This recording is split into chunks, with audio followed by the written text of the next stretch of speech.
Okay, this time, andito naman tayo sa Manila at ito nga, dumaan tayo sa Binondo Church kung saan sa kasalukuyan ay titingin tayo ng ating mga uniform, ng ating mga task force eskwela. Ayan, dahil ang DILG ay naglabas na naman ng bagong ay batas para sa mga samahan ng iba't ibang barangay like Kaliki sa mga kababaihan at 4Ps, ayan, dahil siyempre kahit pa paano sumasahod naman sila ng ayuda. So in return to the government benefits na nakukuha nila ay kailangan sila ay makipag-coordinate sa mga eskwelahan upang maiwasan natin ang mga illegal activities ng ating mga bata na nag-aaral at nagkakagulo sa mga eskwelahan kung ano-ano pa. Siyempre, mga bata yan, hindi pwede pa ito mga. So, ang kailangan lang natin ay safety measures para maipatupad ang mga rules and regulations ng school. So, naisip ng ating sanggunian na magkaroon ng task force eskwela, Be Safe Balele, at kailangan magkaroon ng panuntunan ang mga estudyante at maipatutupad natin ng gusto ang ating mga ituntuni tungkol sa mga batas sa eskwelahan. Lalo tigit ang paglabas-masok, pagpasok at pagkaon ng ating mga magulang sa mga estudyante na nag-aaral sa ating elementary school or sa Balele ES. Ayan, okay, this time ikot-ikot pa rin tayo sa Manila at naghahanap tayo ng mabibilihan talaga ng mga uniform or ng mga safety measures na gagamitin natin para sa mga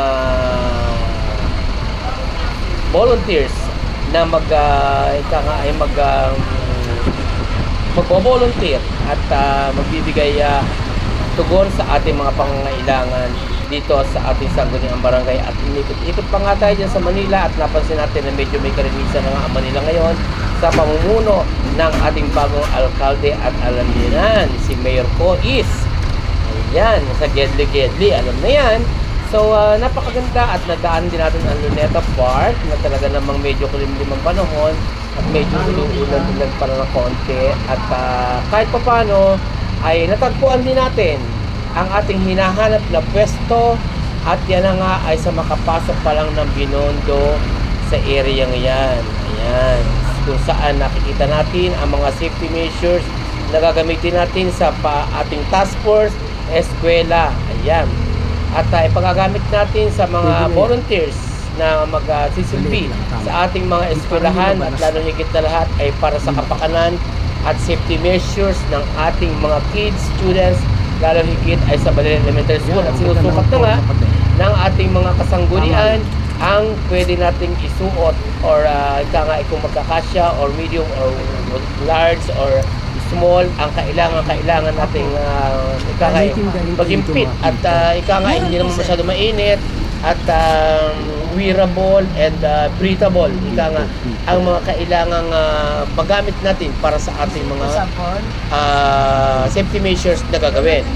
So medyo naka-discount tayo dyan ng konti, although medyo may kamahalan na nga at nagre-request pa nga tayo dyan ng pito, yung whistle para ang mga bata. Halimbawa nag-traffic ang mga barangay police dito sa ating ayan na nga at talaga namang medyo may kamahalan na nga at doble na nga ang presyo for today's vlog ang mga pito, yung whistle. Ayan, so ikot-ikot pa rin tayo dyan at nakakita na nga tayo. So pinagmamasto ko mabuti ang Kalakhang, Maynila ay napakaayos na sa mga oras na ito at talaga ng mga umikot-ikot pa nga tayo dyan sa Divisoria Market na yan at tumingin-tingin tayo lalo na higit yung mga bilihan ng mga tali kumbaga na pwede natin gamitin sa ating mga safety measures din or sa ating traffic bureau yan sa main school ay nakita natin ng iba't ibang klase ng mga duyan, dala or tinatawag na what we call this, catching pistol.